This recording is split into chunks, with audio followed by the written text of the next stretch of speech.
Magandang hapon sa lahat ng mga nanonood dito sa live Magandang ng mga hapon vloggers. sa bayanang Pilipino.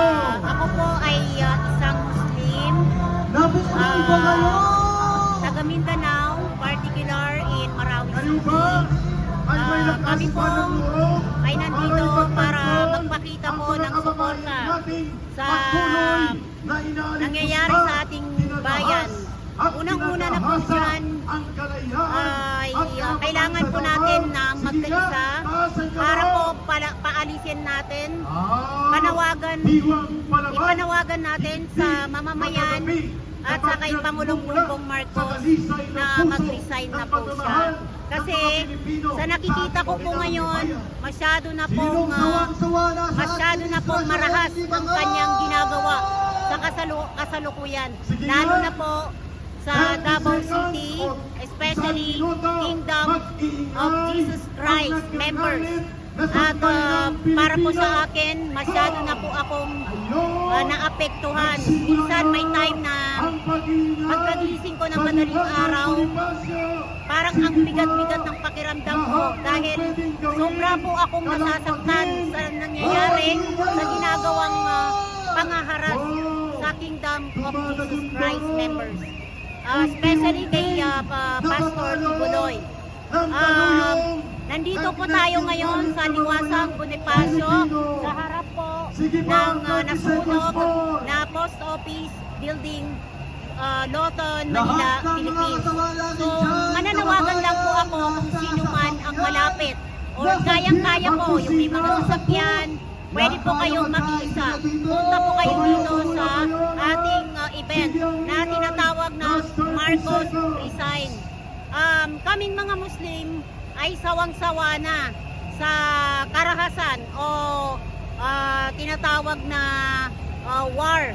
So ako po bilang isang representative ng Muslim community, pumunta po ako dito para po makiisa sa panawagan sa ating Pangulong Bongbong Marcos. Dahil hindi na po siya para manatili pa. Dahil sa panahon ngayon, unang-una po dyan, yung kahirapan, yung mga mataas na bilihin, yung pinangako po niya bago po siya manalo, 20 pesos na bigas. Pero sa nakikita ko, actually, dito sa mga lumalabas sa social media, nakikita ko po talaga yung mga reklamo, hinain ng maraming tao na hinahanap hanggang ngayon yung 20 pesos na bigas. At hindi lang po dyan, nagsilipa na po ang droga na naman sa kalye. At sa lahat ng probinsya, mapasyudad, mga municipality, andyan na naman yung droga. Number 3, yung pong mga nangyayari sa kasalukuyan na may mga nawawalang mga kabataan. Hindi natin alam kung saan napupunta yung mga nawawalang kabataan sa ngayon. Hindi na po 10 o 20, talagang halos every other day makikita po natin yung nadadagdagan po na mga nawawala.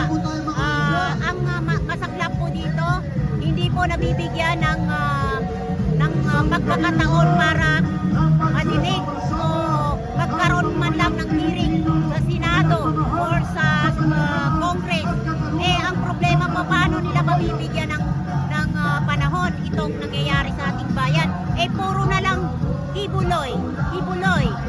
Pangalawa, Duterte, VP Inday. Kung tutuusin, yung ginagawa ng Pangulong Bongbong Marcos ay hindi po para sa bayan, kundi para balikan ang mga nakaraan 35 years ago.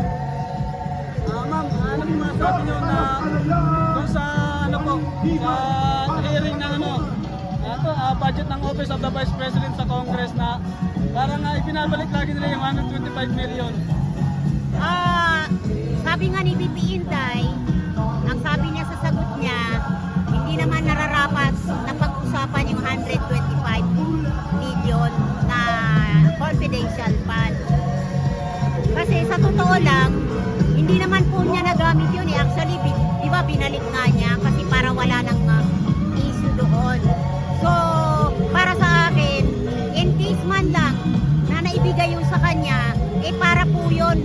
pangangailangan ng bawat Pilipino. Ano masabi mo sa mga congressman, kaya kay Raul Manuel, na yun na pa ulit-ulit na tinatanong? Actually, ako nakasubaybay ako sa kanila ha. Lalo na nung sinabi ni BP Inday, ang author ng librong ito ay walang iba kundi si Raul Manuel. Si Raul, hindi Raul kasi si Raulo eh. O, diba? Sa totoo lang, si Raulo naman talaga yung mga ganyang klaseng mga tao. Dahil sobra-sobra na hindi nila mabibigyan ng pagkakataon na para asikasuhin yung problema ng bansa. Wala silang ginawa kundi Tibuloy, Duterte, Vice President Sara Duterte.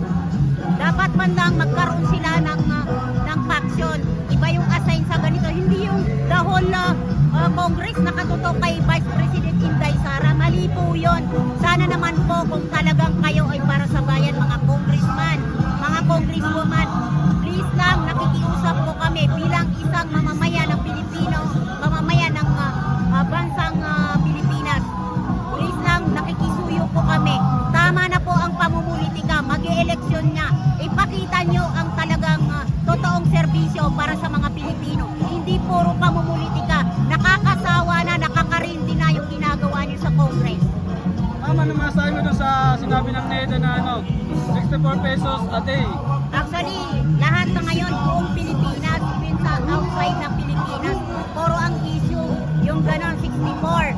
Pero sa totoo lang, kung pag-aanoin yun, maski ako sa akin, single pa ako, at may age sa edad ko ito, hindi sa akin, hindi uubra yung 64 pesos. Pambata lang yun eh, sa totoo lang. Kaya nga ngayon, nagsilipa na yung mga vlogger na nagpa-vlog tungkol dyan sa 64 pesos na yan. Ano mo man masabi kay Secretary Balisacan na nagsabi ng yan?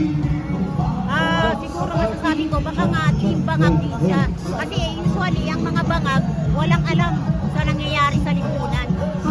Ang sabi ni BBM, wala daw baril at wala daw water gas na ginamit ng mga polis sa KOGC. Sa totoo lang, pinanood ko yung sinabi niya ha, na sabi niya walang baril, walang tear gas. Eh kung makikita mo naman yung aura ng mukha niya, parang kakagaling lang sa coke. Parang parang hindi mo malaman kung ano ba talaga ang gusto niyang sabihin. Ang gulo po ng utak niya. Siguro it's time na para bumaba na siya. Dahil hindi siya karapat dapat bilang Pangulo ng ating bansa. Ma'am, baka may mensahe ka kay General Torre. Masasabi ko kay General Torre, kung talagang Mindanawan ka, maawa ka sa kapwa mong Mindanawan. Huwag mong sundin ang mga utos sa'yo. Maawa ka.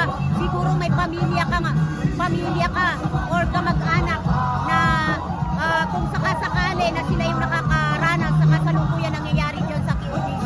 Sana naman mag-isip-isip po kayo, Torre. Kung tutusin, yung utak mo, sana linisin mo man lang kasi hindi po yan dapat. May mga paano pa, actually may in-upload ako. Nakalagay doon yung emergency, kung saan tatawag ka. Paano ka tatawag sa kanya?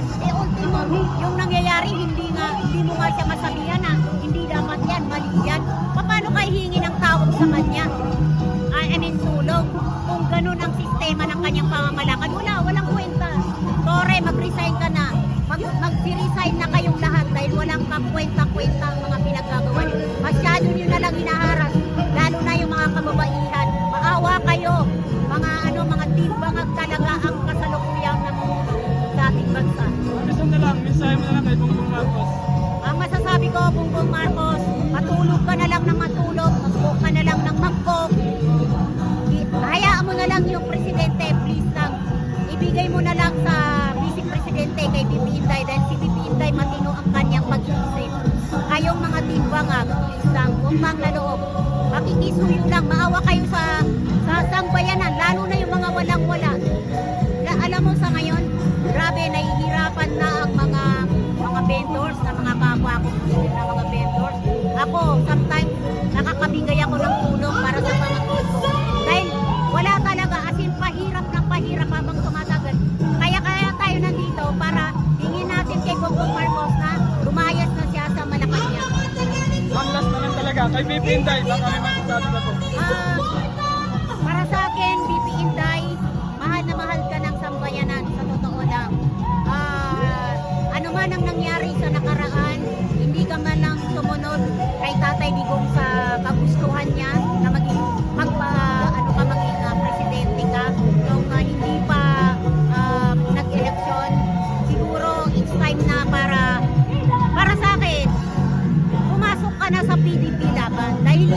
ang tunay na nagmamahal sa iyong ama, si Tatay Digong. At sana makinig ka sa mga katulad namin, yung mga pinupost namin, binibigyan mo ng oras para alamin kung ano yung mga hinaing namin. Kaming mga nasa grassroots, kaming mga nasa parallel group. Sana po pakinggan mo kami, hindi puro ano na lang. Masasabi ko din isa pa kay BP Inday, this time nakilala mo na kung sino yung totoong kaibigan mo, sino yung totoo na yung mga binigyan mo ng pagkakataon para tulungan siya nung ano. So, siguro mag-umpisa na yung masasabi ko na lang po, maraming salamat po sa lahat. At sana magsama-sama na lang tayo dito sa Loton, dito sa Liwasang Bonifacio. Maraming salamat po. Thank you, ma'am. Maraming salamat.